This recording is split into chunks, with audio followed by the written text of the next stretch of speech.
Why, hello everybody. Today I'm sitting on a rainy Washington beach and I want to talk some more about high-dose psilocybin experiences. Particularly in this video, what I want to talk about are common themes that you might be able to expect when you yourself have a high-dose psilocybin experience. Now, one of the most interesting things to me about psilocybin is the nature of the experience changing as dosage increases. I have not often taken substances where, as you change and increase the dose, the experience drastically changes in character. You can go from laughing with your friends and giggling and basically having a great time to communicating with complete entities and having what feel like spiritual revelations. And so let's just jump right into some things that I've identified might be common things you can expect on your high-dose psilocybin experience. Hopefully my journal is not too soaked and I can read some of my bullet points. Now, I want to preface this first by saying that I cannot tell you what your trip is going to be like, and you really should not even bother to prepare for it all that much, because when you take a dose north of 5 grams of psilocybin mushrooms, you're basically going to be cast into a realm where you no longer can utilize anything that you prepared anyway. You might not even be yourself anymore, for all that it matters. All right, so the first thing that I have on my soaking wet list here is that you're very likely to have what I would call an assault on your ego. As the experience begins to increase in its strength, I notice that something manifests itself to me that is very strange, and that is what feels like being grinded into the earth and being humbled. That's pretty much the best way that I can describe it, because often I go into these experiences, I again try to prep myself, I try to bring all these tools and preparations, only to find myself being absolutely grinded into the earth by, I guess, the spirit of the mushroom, or however you might want to call that. And so I definitely think that an assault on your ego is a profound and likely experience that you may have on a high dose of psilocybin. I think another good example of the assault on the ego is something that occurred to me once while taking a high dose of psilocybin, and that was this ridiculous, objective, aggressive, critical analysis of my own life. Now, once that manifested in actually writing an essay critiquing myself and my flaws, which felt like it was not coming from myself. It felt like I basically had been possessed by another person. They were looking at my psyche, they were looking around in my brain and saying, oh no, you have flaws here, you have flaws there, you have flaws there. And I was writing an essay, also strangely enough, from beginning to end. I was writing the beginning and the end at the same time and meeting towards the middle. I think that's a good example of very strange, aggressive self-criticism that may occur to you as well. Another characteristic of the assault on the ego may be the complete critique of your own room. I have done psychedelics at a high dose many times in my own room, and the best way that I can explain what it's like is if you stepped into your friend's room and you noticed all the dirty spots, you noticed everything that they were hiding and not wanting to come to the surface. It's like somebody stepped into your brain and they're like, why does Quentin hide all his stuff in the corner? Why is that dirty over there? Why does he leave dust over there? And you're basically like this very curious ape re-examining yourself. And so I hope that explained to you pretty well what an assault on the ego is like. Now, the next thing that you definitely want to prepare for is a revealed insecurity and vulnerability. Now, what do I mean by that? Pardon just how soaked I am, but I'm actually kind of enjoying it. Now, you might be a very confident person. You might go about your day feeling like not many things bother you. You might not have a lot of anxiety, but I can tell you very clearly that when you take your high dose of psilocybin, the filters that you use to perceive reality will be stripped, and with that will be all of your coping mechanisms. And so you need to prepare yourself to feel the most vulnerable that you may have ever even felt. You may feel like basically a newborn babe. You may realize just how dangerous and complex the world actually is, and that's absolutely an effect that psychedelics have. The stripping of the facade that you carry around day to day is one of the most, I guess, freeing but also terrifying experiences at high doses of psychedelics.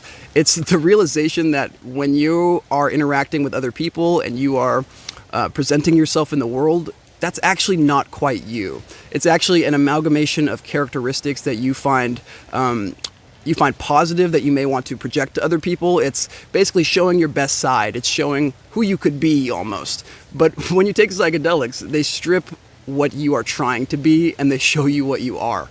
And when you're shown what you are, sometimes you're not going to like the results. You are absolutely going to look at yourself and almost in disgust. You're going to look at yourself like, look at this being that I have created. And I find that extremely healthy and extremely therapeutic. Now, the next common experience that you may also experience on your high-dose psilocybin trip is a complete and utter disregard for authority figures. For me, on my high-dose mushroom trips, I didn't even understand the conception of a cop uniform. I didn't understand roles in society.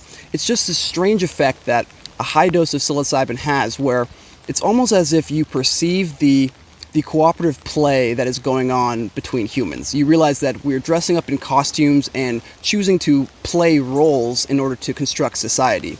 And so what a high dose of psilocybin does is it strips your context for that, your understanding. It starts to seem very strange and almost absurd. And so it's very important to have a trip sitter on high dose psilocybin experiences, specifically because of this. Now, again, I want to talk about the paradox in this situation. And that is that many people will have a very amplified fear of authority. Many people will become extremely paranoid that they're being watched, that they're going to be arrested and thrown into a metal cage. Many people will experience extreme fear on high doses of psilocybin in terms of authority figures. Now, when this disregard for authority is in full stride, I can really only call it the Jester archetype.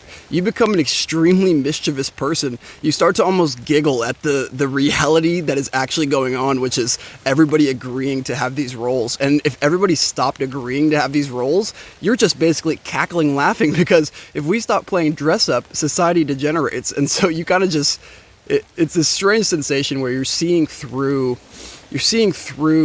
the culture that created you.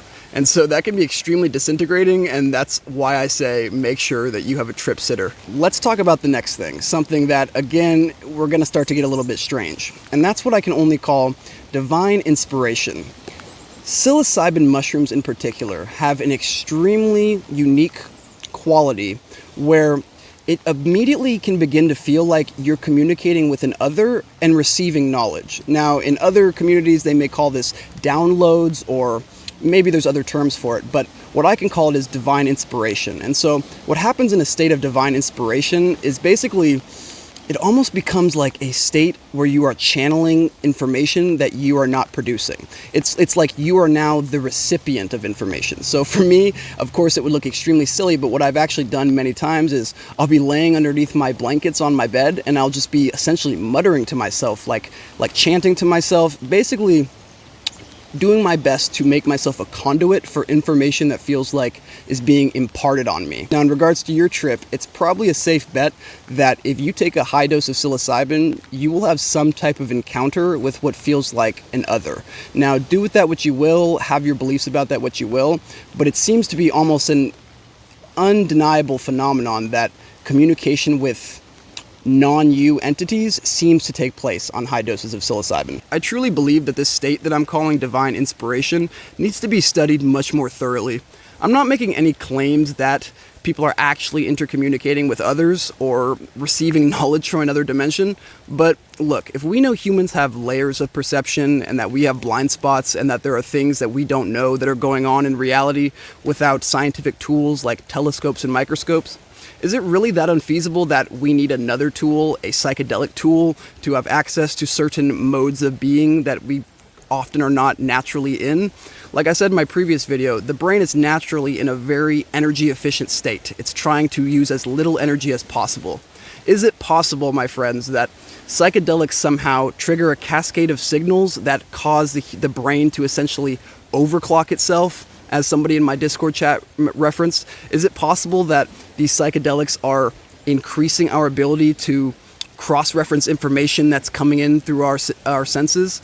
Is it possible? Because I want to say it is. And so I think it's worth looking into whether or not humans have the capacity to increase their levels of perception such that phenomena that normally does not make itself apparent suddenly does. Now, also related to what I can only call divine inspiration is this strange presentation of symbols that are layered with meaning. It is not uncommon at all for me or family members that have given high doses of psilocybin to have this strange interaction with what feel like symbols that are not from your own culture. And that can be extremely off-putting. For example, when my sister, again, did her high-dose psilocybin experience, which was north of 5 grams, she was seeing these strange African symbols, and she told me African animals and things of that nature. And so when your little sister who grew up in a suburb is telling you that she's being presented with African symbols, which is the only way that she can describe it, you're going to be a bit freaked out. And so hopefully you can maybe prepare for that experience once you start venturing north of 5 grams of mushrooms. This exposure to symbology and this strange sense of another is actually what has kind of shifted me from being a hardcore materialist and atheist to somewhat of a more open-minded person. Because after you have been chatted to by what feels like the spirit of nature, and you have seen what seems like architecture from another time, and you have seen symbols that are being expressed to you as meaningful, and you have laid with a blanket over your head and felt like you were in a two-way conversation with another person. Look, I actually am training to be a scientist, and even after all of that, I find it extremely hard to not be open-minded. Because if you're going to tell me that there's absolutely no way that humans could have extrasensory states, then I think you're just being closed-minded. While I will agree that there is currently not very much evidence scientifically to support the concept of, I guess, interspecies communication or knowledge being imparted from another source, I am remaining open-minded. The last thing that I have on my list here of experiences you may be able to expect when you take a high dose of psilocybin is a powerful craving for reintegration with the tribe. What do I mean by that? What I mean by that is that a magic mushroom experience at a high dose is so absolutely draining and concept dissolving that after you've basically been melted into a puddle and you're putting yourself back together at the end of your trip, what you're craving is the tribe. You're craving those that you care about. You're craving family. You're craving friends. A strong theme that I get from high doses of psychedelics often is the meaning found in other human beings. It's the beauty of interacting with other humans and exchanging information and everything like that. I would personally highly recommend, if you're going to do a high dose of psilocybin, to do it with others that you truly care about. If you and others truly care about each other and you take a high dose of psychedelics together, I really can't think of a more bonding experience. Because, like I said, when your perceptions are shattered and you're cast into chaos and then you must, like a phoenix, revive from it and be born anew, when you do that with another person, you're going to absolutely have a bond that you never would have had before. I have really good memories of just being on mushrooms and then coming to the campfire where friends are and feeling like I'm in the right place at the right time, which I think is what all of us are trying to feel like.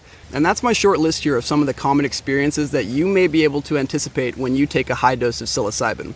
I'm so thankful for all my subscribers. I've gained almost 10,000 in the last 2 or so weeks. I could not be happier. I'm so glad that we have a community that we're building of like-minded people who can talk about these things and maybe sort some things out, work some ideas out. And so I again want to advertise my Discord, where if you're a like-minded type of person, you could join and find a community of, I believe, almost 400 now people who would just love to talk to you about these topics and other things. We're extremely supportive. You can only be friendly in there, and I think you'd have a great time in there. If you like this video, please like and subscribe. It would really help my tiny channel. I also have some awesome news. Adam from Psyched Substance has asked me to collaborate with him on a video. So it'd be awesome if you could look out for that. I'm really looking forward to it, and I'm so grateful that he gave me the opportunity. Another thing that I want to mention in terms of housekeeping is a channel that I think it'd be cool if we could support. Their name is Cosmic Convos, and I'm going to leave their link down in the description below. They've been active in my Discord, and it's a husband and his wife talking about psychedelic ideas and other things of that nature. So if you could head over there and support them, that'd be really awesome. Again, thank you guys so much for the support. I plan to keep going and keep making content as long as you like it. And so with that, I'll see you next time. Thanks.